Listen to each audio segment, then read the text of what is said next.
Assalamualaikum warahmatullahi wabarakatuh. Perkenalkan, saya Anis Damayani dengan NIM 0110221243. Saya adalah mahasiswi dari Fakultas Dakwah dan Komunikasi, jurusan Bimbingan dan Penyuluhan Islam semester 3.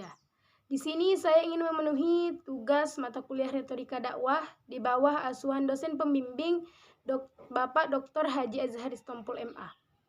Ini merupakan praktik ceramah, namun sebelum saya mempraktikkan ceramah saya, terlebih dahulu saya mendefinisikan apa itu retorika dan dakwah.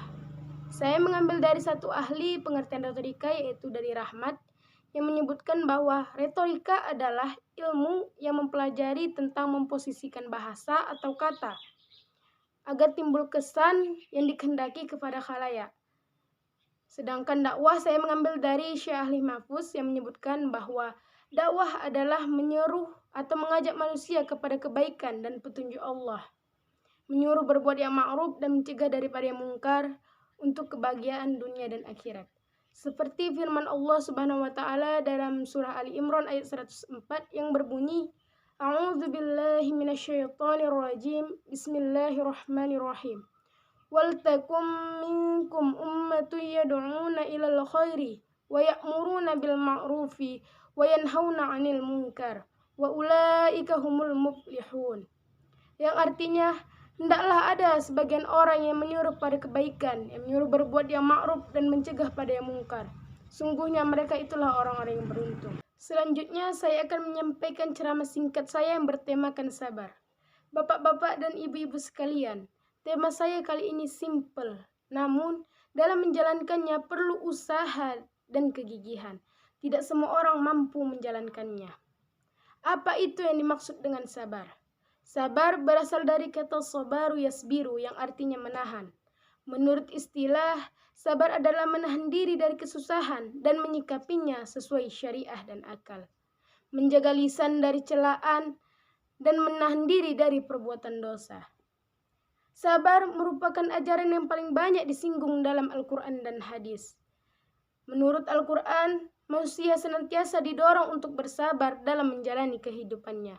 Seperti juga dalam firman Allah Subhanahu wa taala dalam surah Al-Baqarah ayat 153 yang berbunyi, A'udzu billahi minasyaitonir rajim. Bismillahirrahmanirrahim. Ya ayyuhalladzina amanu ista'inu bis-sabri was-salah. Innallaha ma'as-sabirin. Shadaqallahul azim. Yang artinya, hai orang-orang yang beriman, jadikanlah salat dan sabar penolongmu. Sesungguhnya Allah bersama orang-orang yang sabar. Bapak-bapak dan ibu-ibu sekalian, dalam ayat tersebut Allah Subhanahu wa taala menjelaskan bahwa Allah akan bersama orang-orang yang sabar. Allah akan bersama orang-orang yang menjadikan salat dan sabar sebagai penolongnya. Dan Allah juga akan menaikkan derajat yang tinggi dan menempatkan kedudukan yang tinggi di surga bagi mereka yang menjadikan sabar dan salat sebagai penolongnya. Bapak-bapak dan ibu-ibu sekalian, sabar itu ada 3 bagian. Yang pertama, sabar akan perintah dan kewajiban serta larangan Allah Subhanahu wa taala. Misalkan, ketika kita melaksanakan sholat, kita harus sabar dalam melaksanakannya, dari mulai cara berwudu sampai melaksanakan sholat. Ada tata tertib yang harus kita ikuti. Bagaimana cara kita mengambil wudu, bagaimana cara rukun sholat yang seharusnya kita kerjakan. Begitu juga dalam berpuasa. Di situ kita harus banyak bersabar, menahan rasa lapar, rasa haus, dan hawa nafsu. Berpuasa merupakan kewajiban yang kita jalani setiap tahunnya. Yang kedua, yaitu sabar akan ujian dan cobaan. Bapak-bapak dan ibu-ibu sekalian, kita manusia tak luput dengan yang namanya ujian dan cobaan. Namun ketika ujian dan cobaan itu datang, kita tanamkan rasa sabar. Kita tanamkan rasa sabar yang penuh terhadap diri kita. Kita jadikan bahwa setiap ujian dan cobaan yang datang itu sebagai penghapus dosa-dosa kita di masa lalu, menaikkan derajat kita lebih tinggi lagi. Nah, yang ketiga adalah sabar akan kesenangan. Bapak-bapak dan ibu-ibu sekalian, Sabar bukan berarti kita harus menahan dari kesedihan saja, namun ketika dalam kesenangan kita juga harus bersabar. Misalkan Allah berikan nikmat yang lebih, misal Allah berikan rezeki yang lebih, maka kita harus sabar dalam menahan hawa nafsu kita.